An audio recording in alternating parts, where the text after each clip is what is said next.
Leo tuzungumzie kuhusu mbolea, fertilizers. Fertilizers, kwanza tukifikiria mambo ya fertilizer, tunapaswa kuanzia na soil analysis. Kwanza upimiwe udongo wako, upeleke maabara, ushambuliwe ili uweze kujua ni nini haiko kwa mshanga yako, ni nini imepungua, ni nini unahitaji kuongeza. Kama hizi fertilizer muhimu sana zinahitajika kwa udongo na zile tunatumia kwa kila mmea ni NPK. Hizo ndizo tunaita macro fertilizers, macro elements.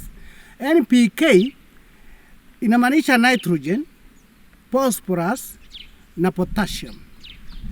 Nitrogen ndio inasaidia mmea kuwa na majani mingi, stem kubwa, msito ya kuweza kulea watoto ama tubers. Pia nayo ni phosphorus ambaye huwa inatumika kwa network ya mizizi. Hiyo ndio inasaidia mizizi ubora wake ili iweze kuchukua madini vizuri ikielekeza kule kwa stems na kwa the whole plant.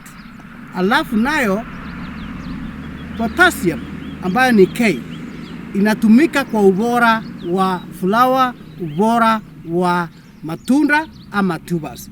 Inakuwa na skin mzuri, inakuwa na umaridadi. Kwa hivyo potassium pia ni kitu muhimu sana. Kuna madini mengine pia muhimu sana lakini hayako kwa ile kiwango cha NPK. Haya tunaita micro ambayo ni kama sulfur, zinasaidiana sana kwa wakati wa photosynthesis. Photosynthesis ni pale mmea inajitengenezea chlorophyll, ile green, ile kijani, ili iweze kujitengenezea chakula yake, mmea ijitengenezea chakula yake. So sulfur inasaidia kwa pande hiyo sana. Kuna magnesium na kuna calcium. Hizo ndizo pia zinahitajika, zisaidiana na NPK. Kwa hivyo kuna wakati wa kuweka hizo na zinakuwa kwa blend ya fertilizers zile tunanunua, siko kwa hiyo blend tu. Ndio maana unapaswa kushauriwa na makampuni ya kutengeneza fertilizer ni fertilizer gani ambayo ni bora kulingana na soil analysis yako. Pia kuna elements ama madini madogo haihitajiki kwa wingi kama NPK. Haihitajiki kwa wingi kama micro elements. Yanahitajika kwa kiwango kidogo, percentages kidogo, lakini ni muhimu sana kwa mmea pia. Hatuwezi kusema hayo madini yaachwe bila kuwa kwa mbolea. Haya nayo yanaitwa trace elements kama vile boron, zinc, iron, copper.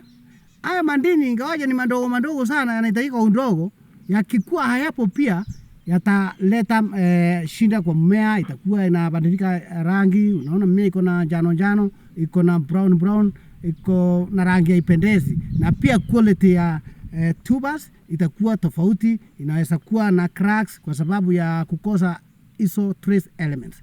Kwa hivyo nazo unapo chagua fertilizer ya kutumia, angalia kama iko na trace elements hizo, ambazo zingine huwa zinawekwa kwa njia ya kuspray. Unaweza kuweka hiyo mbolea kwa pande ya foliar feeding, hizo trace elements. Pale ukifanya soil analysis itaweza kusaidia wewe kujua pH. pH inamaanisha power of hydrogen, ambaye ni acid ama alkaline. So kama shamba yako iko na acidity, kwa sababu viazi inataka pH ya kutoka ile bora kwa viazi ni 5.5 mpaka 6.8. Hiyo ndio bora kwa viazi. Lakini hatusemi kama uko na below 5 hauwezi kulima viazi. Unaweza, ndio maana tunasema soil analysis itakusaidia kujua kama utaepuka acidifying fertilizers.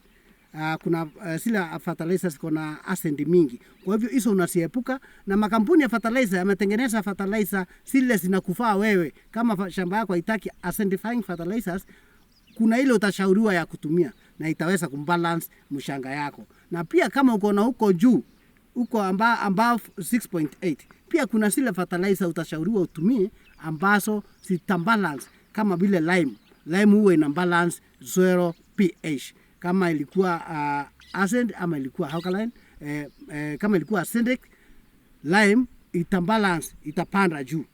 Hiyo ndio maana ya soil analysis itakuelekeza kuhusu fertilizer kwa wingi.